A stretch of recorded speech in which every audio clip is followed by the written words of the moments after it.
Vous ne pouvez pas avoir des omelettes sans casser des œufs. Il n'y a pas d'omelette magique. Vous ne pouvez pas prendre un œuf comme cela et dire maintenant, je crois à la loi de l'omelette. Sans casser l'œuf. Ça n'existe pas. Votre vie ne peut pas être une omelette si vous ne cassez pas votre œuf. Jamais. Ne vous aventurez pas, ne priez même pas. C'est très important. La loi de la méditation, tu réussiras dans tes entreprises. Quand la parole là, tu la médites jour et nuit. La méditation, c'est l'art d'écouter Dieu. Et en faisant quoi? L'art d'écouter Dieu en prêtant toutes ses pensées et son imagination à la parole de Dieu. Et elle est accompagnée toujours de la loi de la réflexion. Rapidement, on va voir d'autres passages. Vous voyez la frère? Dans le psaume 140, verset 3-5. 140, 3-5. Rapidement. 140, 3-5. Qui méditent de mauvais desseins dans leur cœur. Voilà. Et sont toujours prêts à faire la guerre. Voilà. Ils aiguisent leur langue comme un serpent. Ils ont sous leurs lèvres un venin d'aspic. Tout ce que tu médites, ta bouche va le dire. Ta langue est le directeur commercial de ton cœur. Ton cœur est une usine. Et c'est ta langue qui vend les produits de ton cœur. Ce que ton cœur médite là, c'est ce qui va sortir. Ça va sortir obligatoirement, frère. C'est pourquoi Proverbe 24, Proverbe 24 et au verset 2, il est dit car leur cœur médite la ruine et leurs lèvres parlent d'iniquité. Alors, si tes lèvres disent l'iniquité, ça veut dire que dans ton cœur, ta méditation, tes pensées tous les jours ne sont pas imprégnées par la parole de Dieu, mais par tes propres pensées. Tu as beau me dire que tu m'aimes. Si ce que tes lèvres là disent là contredisent la loi de l'amour, tu ne m'aimes pas. C'est pas vrai, frère. Je ne peux pas croire à ça. Excuse-moi, je ne peux pas croire à ça.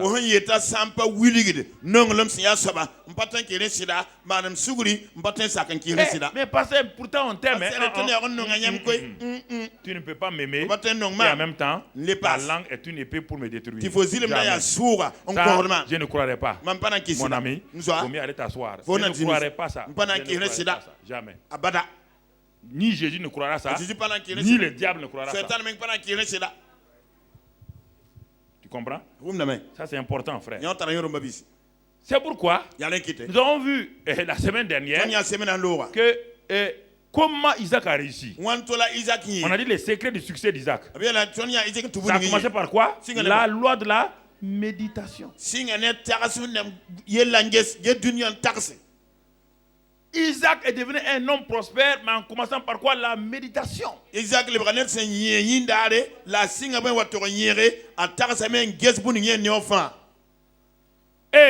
loi de la méditation, on l'a dit, elle a une sœur jumelle, la loi de la réflexion. Proverbe 2, verset 11. Proverbe 2, verset 11. La réflexion veillera sur toi. L'intelligence te gardera. La méditation me prépare pour le succès. Mais la réflexion va veiller sur moi avant que je n'entre dans l'obéissance qu'on va voir tout à l'heure pour terminer.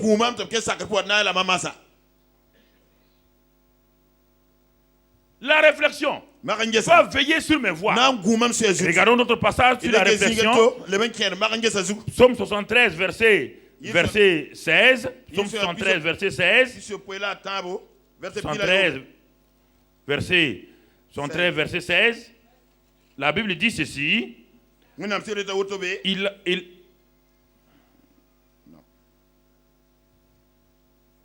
Bon, je me suis trompé sûrement. Non. Quand j'ai réfléchi là-dessus pour m'éclairer, c'est ça. La difficulté fut grande à mes yeux. Voilà. Quand j'ai réfléchi, là-dessus pour m'éclairer. Donc, la réflexion m'éclaire. La réflexion éclaire toujours les gens. La réflexion éclaire les gens. Et dans Acte 12:12, il est dit que quand Pierre est sorti de la prison, il s'est arrêté, il a réfléchi. Où est-ce qu'il doit aller? On dit, vous voyez bien? Pierre s'est dit, mais où est-ce que je vais aller? La Bible dit qu'il s'est arrêté, il a réfléchi. Et la réflexion l'a conduit où? La réflexion vous ouvre une voie. La méditation vous dit que vos pensées et votre imagination doivent être imprégnées de la parole de Dieu. La réflexion maintenant va vous conduire sur la voie de l'obéissance, obligatoirement, ou de la désobéissance. Si vous réfléchissez mal, vous prenez le chemin de la désobéissance. Si vous réfléchissez bien, vous prenez le chemin de l'obéissance. Proverbe 16, verset 20. Proverbe 16, verset 20. Proverbe 16, verset 20, la Bible dit ceci. Celui qui réfléchit sur les choses trouve le bonheur. Et celui qui se confie en l'Éternel est heureux. Alors, j'ai un projet.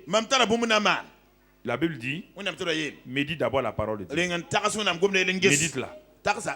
Remplis tes pensées de la pensée de Dieu. Et maintenant, réfléchis. Comment ça va faire? Il dit, ça va te conduire au bonheur. Ça va te conduire au bonheur. Le chrétien est intelligent. Le chrétien n'est pas un automate, un robot. Non. Il s'assoit, il réfléchit. Il réfléchit maintenant parce que les pensées qu'il a sont des pensées de Dieu. C'est pourquoi la réflexion doit être précédée par la méditation d'abord. Mais si tu n'ouvres pas ta parole, si tout le temps ta Bible est aussi neuve. Quand je regarde les chrétiens, dans les églises où je vais, je regarde leur église, leur Bible. Je demande votre Bible là, vous l'avez eu quand? Oh pasteur, j'ai cette Bible là il y a 15 ans. Je regarde ta Bible là, elle a 15 ans. Il n'y a aucune feuille qui est froissée. Tout est neuf. Ça veut dire mon ami, toi et ta Bible là, vous n'êtes pas des bons copains.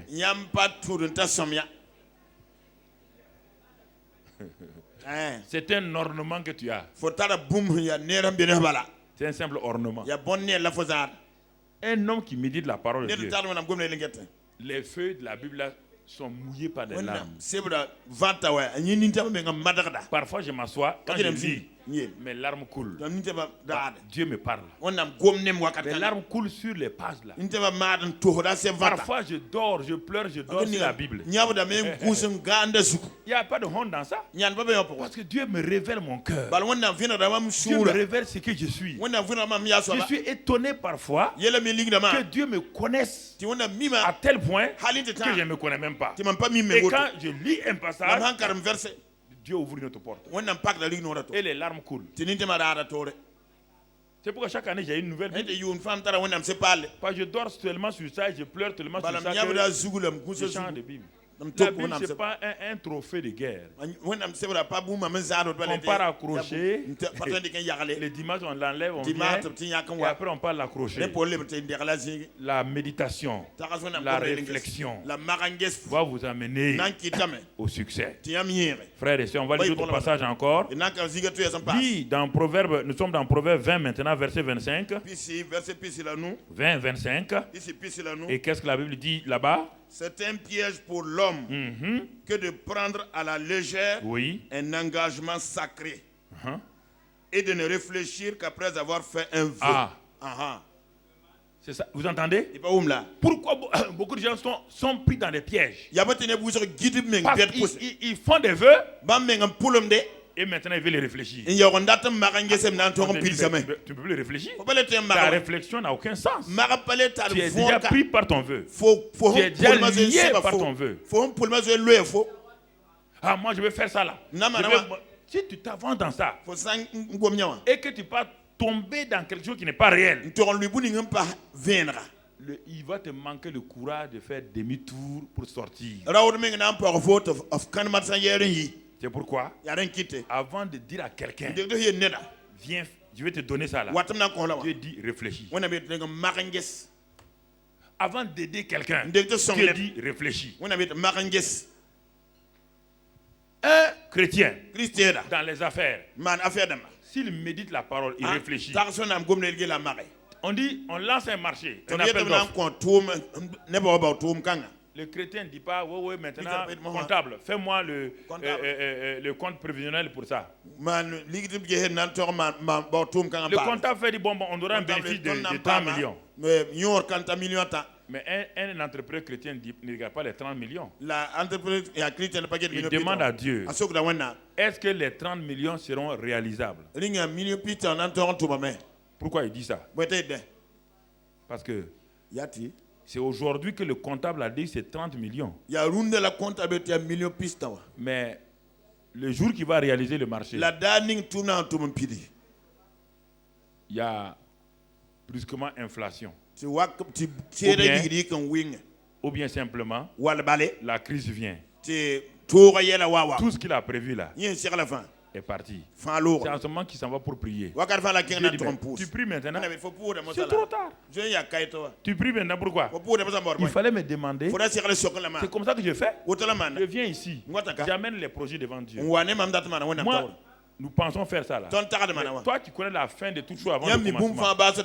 Qu'est-ce que tu vois devant? Quel est le problème que tu vois devant? Quelles sont les difficultés? C'est ça, la réflexion. Je veux me marier à cet homme-là aujourd'hui. Je n'ai pas la paix. Seigneur, qu'est-ce que tu penses de lui? Ma fille ne te marie pas seulement. Qu'est-ce que tu penses de lui? Et ça s'est passé avec quelqu'un ici même au Burkina.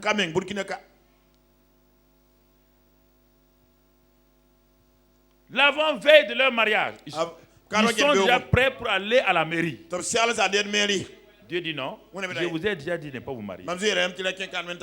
Il dit mais Seigneur, tout est prêt, les parents disent je vous ai dit de ne pas vous marier. Mais il a engagé. Vous entendez? Le matin du mariage, la fille est morte. Tout le monde dit Dieu. Dieu dit il ne faut pas parler de moi. Je l'ai prévenu de ne pas se marier. Il n'a pas réfléchi. Il aurait pu se garder de cette épreuve inutile. La réflexion. Il faut non. On a dit qu'il y a 20 millions de bénéfices ici. Il y a quelqu'un qui a pris un marché. Les gens ont refusé. Les gens ont refusé. Il y a un chrétien qui a refusé un marché. Tout le monde dit qu'il est bête.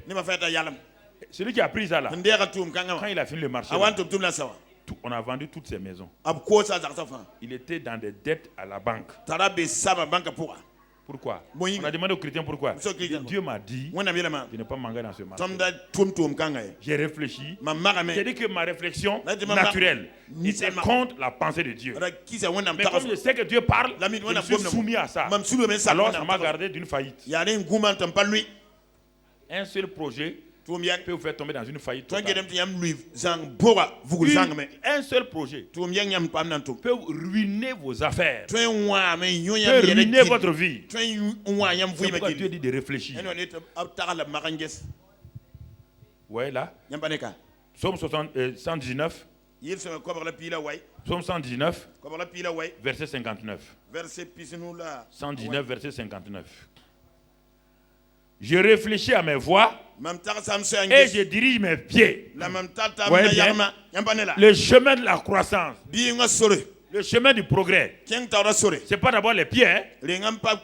C'est la méditation et la réflexion. Je réfléchis à mes voies et ma réflexion va diriger mes pieds. C'est ma réflexion qui dirige mes pieds.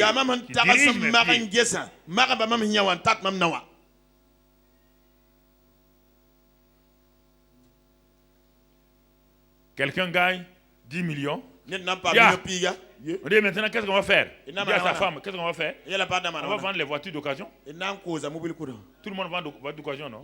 Sa femme dit tu as réfléchi, il dit quitte là. C'est ça qui marche maintenant au Burkina. C'est ça qui marche au Burkina aujourd'hui.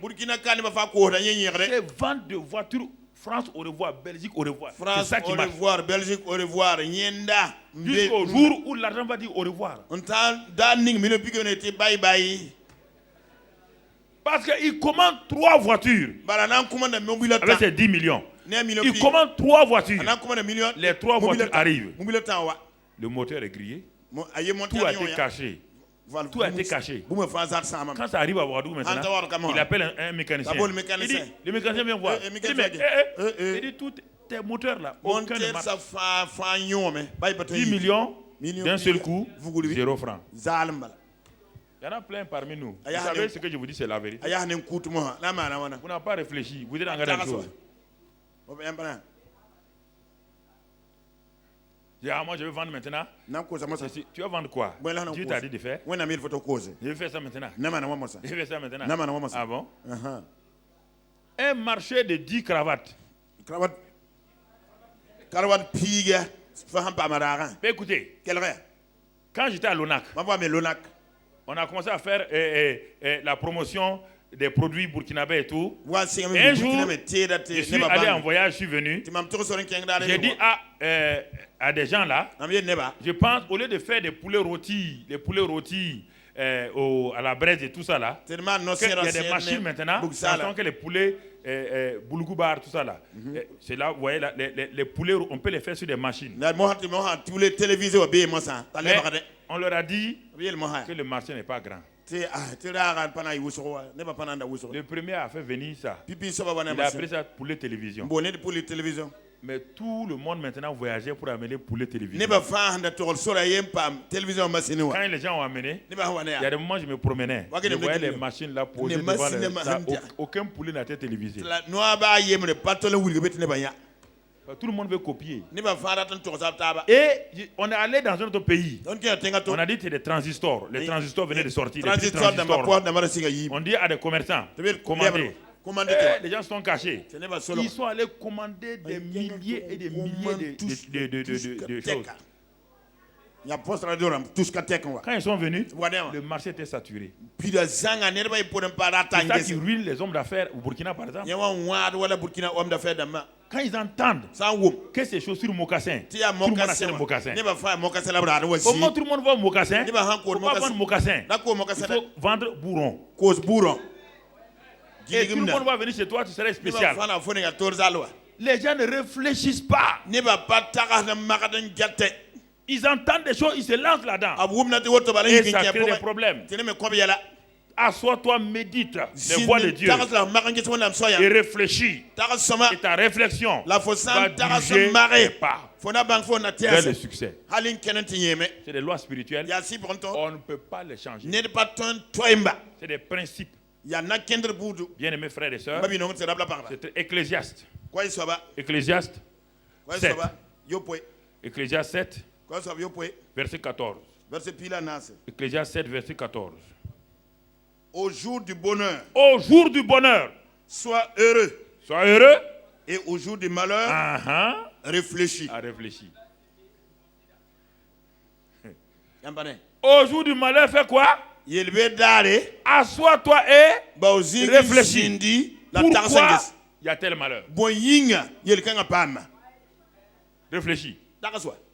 Repasse. Pourquoi? Au jour de l'échec. Ne dis pas.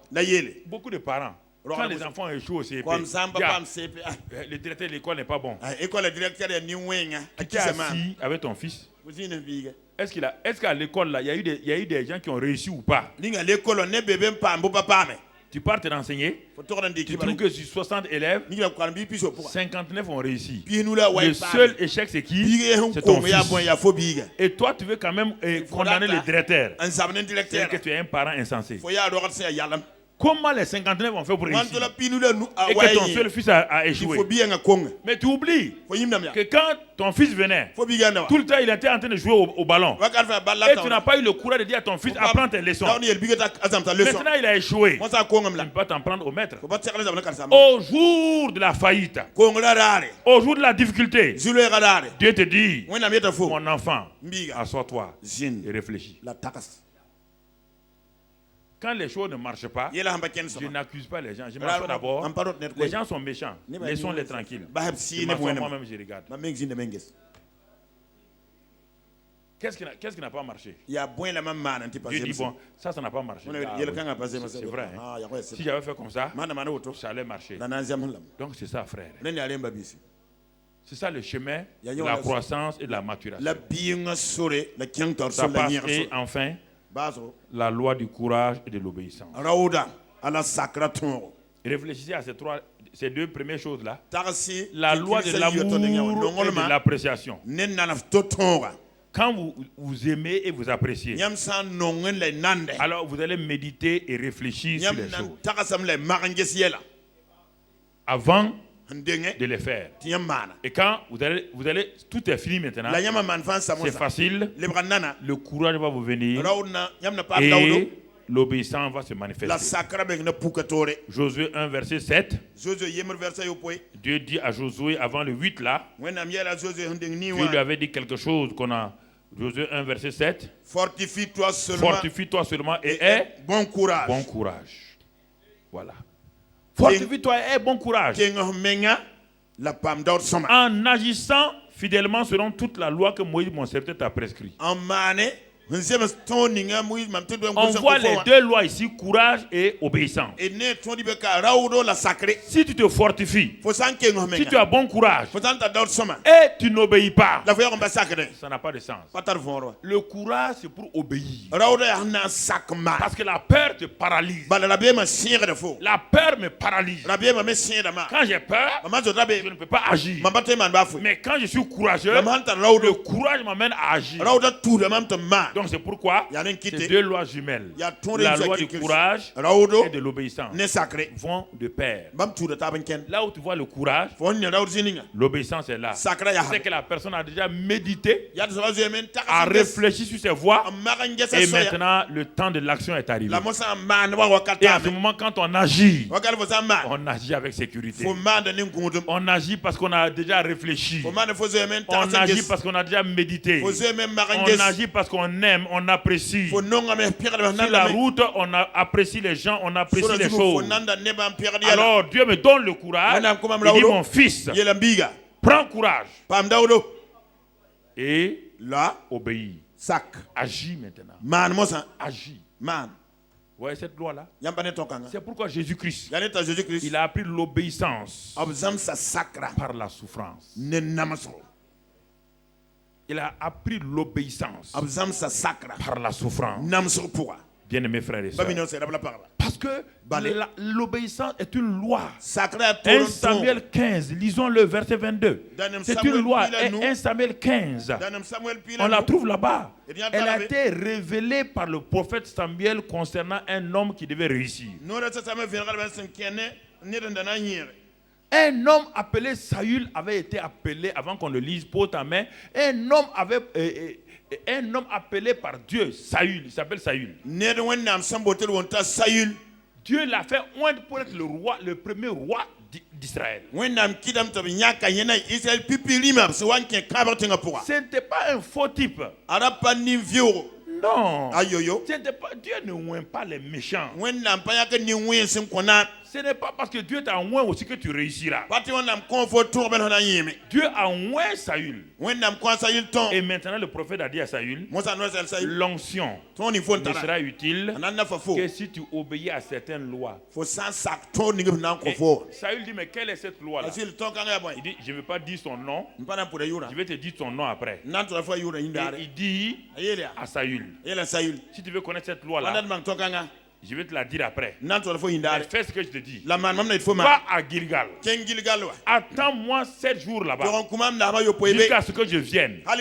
Et que je te dise ce que tu dois faire. Il n'a pas donné le nom à la loi. Voici un homme loin. Un homme qui a prophétisé. Un homme qui a été choisi par Dieu. Et on va le chemin du succès maintenant. On lui dit, voici comment tu vas réussir. Et il s'en va. Quand il est parti, il a attendu et l'ennemi a commencé à attaquer. Saül ne s'est pas assis. pour méditer sur la parole de Dieu. Il n'a pas réfléchi à la parole de Dieu. La seule chose qu'il a vue, c'est l'attaque de l'ennemi. C'est le problème qui arrive. Il dit, mais le prophète là, où il est? Mais Dieu, où est ton type? On a des problèmes. Toute l'armée est en train de s'enfuir. Mais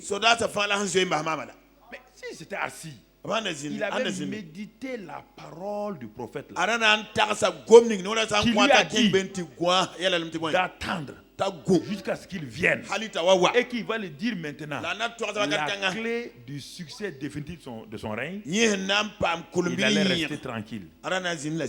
Il allait avoir le courage. Mais il a préféré regarder les problèmes. Il a préféré regarder les difficultés. Et ça a créé la peur en lui. Et la peur en lui va l'amener à poser un acte de folie. Pourtant, il a attendu 7 jours. Il y avait 2 éléments qui manquaient. Jusqu'à ce qu'il vienne et qu'il te dise ce que tu dois faire pour que ton règne soit un règne durable. Il a dit, amène-moi l'Holocauste. Il va renverser la parole de Dieu. Il va mettre sa parole au-dessus de la parole de Dieu. Et quand il a fini de consacrer l'Holocauste, dès qu'il a fini, il a posé les couteaux et tout. Il lave les mains. Voilà Samuel à la porte. Il dit, qu'as-tu fait? Et il dit, mais c'est pas ma faute. J'ai attendu. Mais tu ne viens pas. Et les Philistins sont là. L'armée fuit. Tout le monde est en train de fuir. C'est pas ma faute. Mais j'ai attendu. Mais le prophète dit, je t'ai dit d'attendre jusqu'à ce que je vienne et que je te dise comment ton succès sera définitif. Vous voyez pourquoi beaucoup de gens échouent? Ce n'est pas la faute de Dieu. Ce n'est pas la faute du diable. C'est notre faute à nous. Dieu prépare les gens pour les élever. Il coupe leur succès en plein milieu. Alors, le prophète lui dit, il dit, bon, ok, c'est dommage. Et Dieu me dit de dire que lui, il s'est choisi un autre homme selon son cœur. Quelle était la force de cet homme que Dieu va choisir là? La force de Joseph et de David. Ce n'était pas que David était sans péché. Non. Non. David était l'homme qui a commis le plus grand nombre de péchés par rapport à Saül. Il a pris la femme de Uri. Il a fait beaucoup de bêtises. Mais le cœur de David était un cœur totalement à Dieu. Quand Dieu lui dit ce que tu as fait n'est pas bien, je me répands. Mais Saül, quand Dieu lui dit tu as fait ça, non, c'est lui là qui a fait. C'est lui qui a fait. C'est lui là qui a fait ça. Donc c'est pourquoi Dieu annonce maintenant la loi. Quand Dieu veut rattraper Saül encore, Dieu lui donne une seconde chance. Il dit va détruire Agag. Va dévouer par interdit les Amalécites. Amalek est l'ennemi principal de Dieu. Saül s'en va. Quand il a vu Agag le roi, il dit mais Dieu aussi. Un beau roi comme ça. Et c'est moi qui dois le tuer. Dieu, quand même. Réfléchis un peu. Ça veut dire que Dieu, tu n'as pas réfléchi avant de m'envoyer. Écoutez, tu n'as pas réfléchi. Si tu avais réfléchi, si tu avais regardé la beauté d'Agag, regarde son élégance, regarde sa manière de marcher. Si tu avais pensé à tout ça, tu ne vas pas me demander d'aller dévouer par interdit. Et puis deuxièmement, regarde les veaux gras, regarde les bœufs gras, regarde tous ces moutons. Et la nuit, Dieu vient réveiller Samuel. Si Dieu réveille quelqu'un, ça veut dire qu'il y a un problème. Si Dieu te réveille. Souvent, quand vous sortez de votre sommeil, la nuit, vous dites ce n'est pas un sommeil, c'est Dieu qui vous a réveillé, il veut vous parler. Vous savez très bien. Dieu te dit, c'est l'acte que tu as posé là. C'est ça.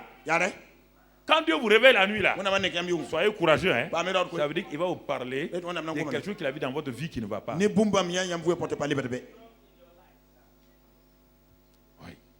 Mais souvent, vous voulez faire semblant. Vous tirez votre couverture, vous voulez dormir. Et si Dieu vous laisse, la catastrophe vient sur votre vie. Dieu te dit, mais ce que tu as fait à cette soeur-là, c'est bien?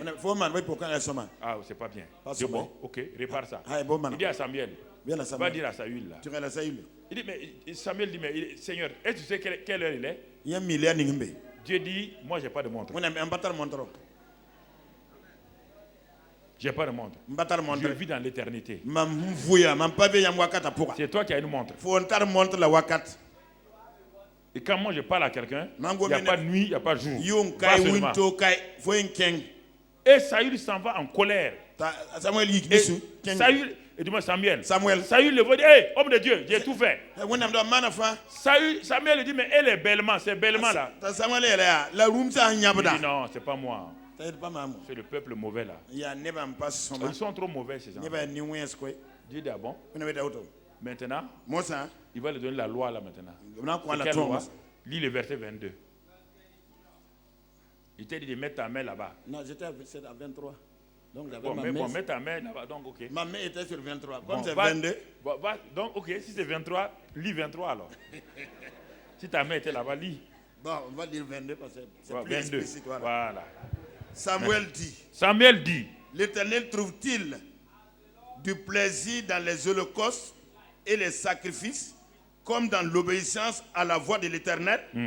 Voici, l'obéissance vaut mieux que les sacrifices, et l'observation de sa parole vaut mieux que la graisse des béliers. Car la désobéissance est aussi coupable que la divination, et la résistance ne l'est pas moins que l'idolâtrie et les théraphies. Puisque tu as rejeté la parole de l'Éternel, il te rejette aussi comme roi. Est-ce que vous voyez ici, on ne parle pas d'un péché. Vous voyez là, attendez, bon, une autre fois on va voir ça. On ne parle pas d'un péché d'adultère, de salut ou de vol. Les chrétiens ne comprennent pas. Il y a des choses que Dieu passe rapidement dessus. Plus que, ouais là, vous pouvez trouver quelqu'un. Quelqu'un, quand vous le regardez extérieurement, il ne commet pas d'adultère, il ne boit pas, il ne vole pas, et tout, mais il ne progresse pas. C'est ça le mystère dans l'église de Christ. Une femme était considérée comme la plus sérieuse de l'église. Tout le monde l'admirait pour sa consécration. Mais cette femme a été paralysée.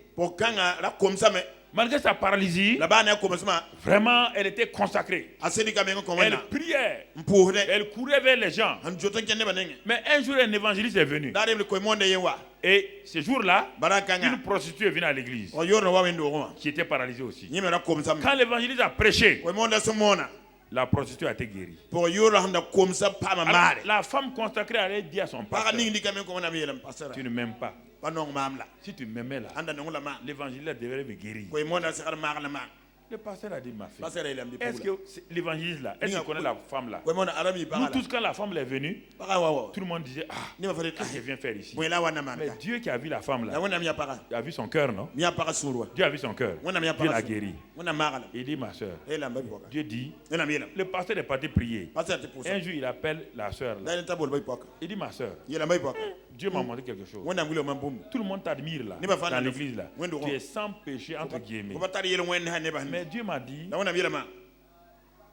depuis 20 ans là, quelle est ta relation avec ta petite sœur? Elle crie, cette prostituée là, qui a gâché ma vie. Dieu dit, vous voyez les gens là, sans péché là, c'est des quoi, des cimetières. Écoutez-moi, la plupart des gens que vous voyez dans l'église, vous croyez qu'ils sont sérieux là, saints là, ce sont les pires que vous voyez comme ça. C'est ce jour-là que le pasteur a découvert que lever les bras, venir à l'église et sans avoir chose, c'est pas vrai. Oui, frère. Depuis 20 ans, Dieu dit à cette femme-là, pardonne à ta soeur. Elle dit jamais ce qu'elle m'a fait là. Je ne peux pas pardonner. Je ne peux pas pardonner. Dieu dit, tu resteras dans ton fauteuil. La prostituée vient, elle pleure, elle dit à Dieu, j'ai péché. C'est comme le publicain et le pharisien. Le publicain a dit, Seigneur, j'ai péché. Le problème, c'est que vous avez des yeux qui ne sont pas les yeux de Dieu. Quand vous regardez les gens, vous les regardez avec vos yeux qui sont des yeux méchants. Et c'est pourquoi la méchanceté retourne sur vous. Vous n'avez pas de compassion, pas de miséricorde. Rapidement vous jugez les gens. Rapidement vous condamnez les gens. Comprenez? C'est ça qui fait que ton progrès est bloqué. Je vous pose la question. Tous ceux qui sont ici là, qui n'ont jamais commis des péchés graves là, si je disais tout de suite là, que Dieu projette votre vie sur l'écran, vous allez accepter? Vous allez accepter? Quelqu'un va accepter? Alors, donc, arrêtez-moi vos hypocrisies.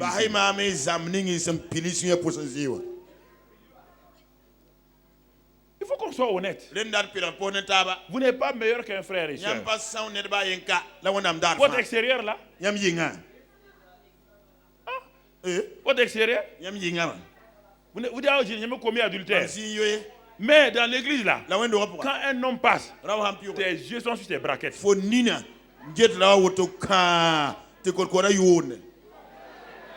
C'est quoi? C'est pas quoi? C'est pas adultère? Toi, tu regardes les yeux braqués des hommes. Tu dis, tu n'as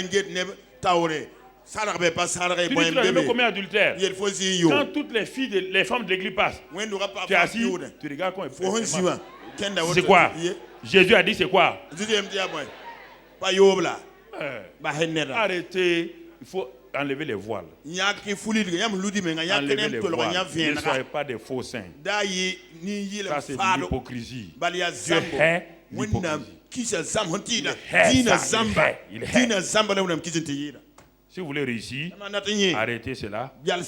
Et car Dieu dit dans le livre des Actes, il dit que lui il a donné le Saint-Esprit à ceux qui obéissent. Alors, ce matin, ça veut dire quoi? Que tu te regardes ce matin. Tu es sur le chemin. Dieu t'a fait naître sur le chemin du succès. Pourquoi tu ne progresses pas? Pose ta Bible maintenant, on va prier. Pourquoi tu ne progresses pas? Pourtant, tu es authentiquement né de nouveau. Pourtant, dans ta vie, il n'y a pas de grands péchés, tu le dis. Oh, tu n'as pas de grands, Seigneur, tu vois, je n'ai pas de grands péchés. Mais Dieu dit, ok, mon enfant, regarde ton cœur, regarde tes pensées. C'est ça que moi je regarde. Je regarde les pensées et les cœurs des gens et non pas leurs actes. Alors, pose ta Bible simplement et commence à voir sur ce matin les lois spirituelles de la croissance et de la maturation. Oh Seigneur, voilà pourquoi je ne progresse pas. Je comprends maintenant pourquoi je ne progresse pas. Parce que je ne pratique pas la loi de l'amour et de l'appréciation. Et vous qui êtes en contact avec nous par Internet, commencez à parler à Dieu. Dites à Dieu que vraiment, il vous a manqué la mise en pratique de cette loi spirituelle de l'amour et de l'appréciation. Dites à Dieu que vous voulez vous repentir ce matin. Parce que vous n'avez pas su apprécier les gens. Vous dépréciez les gens, vous les critiquez, vous les diffamez. Élève ta voix et parle à Dieu. Je réalise c'est ça qui m'a manqué, Seigneur. C'est cette loi de l'amour et de l'appréciation qui a manqué dans ma vie, qui a fait de moi un juge au lieu d'avoir la compassion de mes frères et mes soeurs. Il n'y a qu'un seul juge, c'est Dieu. Je ne suis pas un juge. C'est pourquoi ce matin je me répands d'avoir pratiqué, Seigneur, de n'avoir pas pratiqué la loi de l'amour et de l'appréciation. Si tu n'as pas appris à apprécier ta femme, dis. Et quand tu vas arriver à la maison, dis-lui, chérie, pardonne-moi. Si tu es ton mari, pardonne-moi. Je ne t'ai pas su t'apprécier, t'aimer à ta juste valeur. Dis. Si c'est ton frère ou ta soeur, décide désormais d'avoir des paroles d'appréciation sur eux. Même si quelqu'un vient te voir qu'ils ont fait ça, dis non, moi je les apprécie. Je refuse de faire du mal à mon frère, ma soeur. Car je veux aimer mon prochain comme moi-même. Ce que je veux que les gens me fassent, je veux leur faire cela. Est-ce que tu prends la décision ce matin? Priez pour cela maintenant. Criez à Dieu. Dieu vous pardonnera ce matin. Le sang de Christ vous lavera. Et alors vous allez commencer à expérimenter l'amour de Dieu. Vous allez commencer à expérimenter la grâce de Dieu. Vous allez commencer à expérimenter la compassion de Dieu. Alors, si tu quittes là-bas, la seconde loi, c'est la loi de la méditation et de la réflexion. Dis à Dieu, ma situation aujourd'hui vient du fait que je n'ai pas pratiqué la méditation et la réflexion dans ma vie. J'ai pris des décisions sans méditer et sans avoir réfléchi. Seigneur, pardonne-moi tout cela. Sors-moi de ces situations aujourd'hui que je me suis créé moi-même en refusant de méditer ta parole et en ne réfléchissant pas. Seigneur, pardonne-moi cela. Et ensuite, dis à Dieu que tu n'as pas pratiqué la loi du courage, la loi jumelle du courage et de l'obéissance. La peur t'a paralysé souvent. Tu n'as pas eu le courage de dire les choses et d'obéir à Dieu. Dis à Dieu, pardonne-moi pour ce manque de courage et d'obéissance. À cause de tout cela, Seigneur, je vois pourquoi je n'ai pas progressé. Je comprends maintenant pourquoi je n'ai pas progressé. Seigneur, je te demande pardon. Viens à mon secours. Et quand tu vas prendre la Sainte Seine, quand tu auras le pain et la coupe dans ta main, et il faut parler à Dieu. Aujourd'hui, Seigneur, la table a été dressée devant moi face à mes adversaires qui sont la peur, le manque de discipline, le refus de méditer. Je vais prendre ton corps et ton sang ce matin en m'appuyant sur ta parole. Je sors, Seigneur, du chemin de la désobéissance. Seigneur, j'entre dans l'obéissance. J'entre dans la méditation. Père, que le Saint-Esprit vienne m'aider maintenant. Que le Saint-Esprit vous aide maintenant. Que sa grâce soit sur vous maintenant. Que son amour se manifeste dans votre vie maintenant. Et que sa bonté se manifeste. Recevez la grâce de Dieu maintenant. Rentrez sur le chemin du progrès. Empruntez ce chemin de la croissance et de la maturation en appliquant ces lois spirituelles.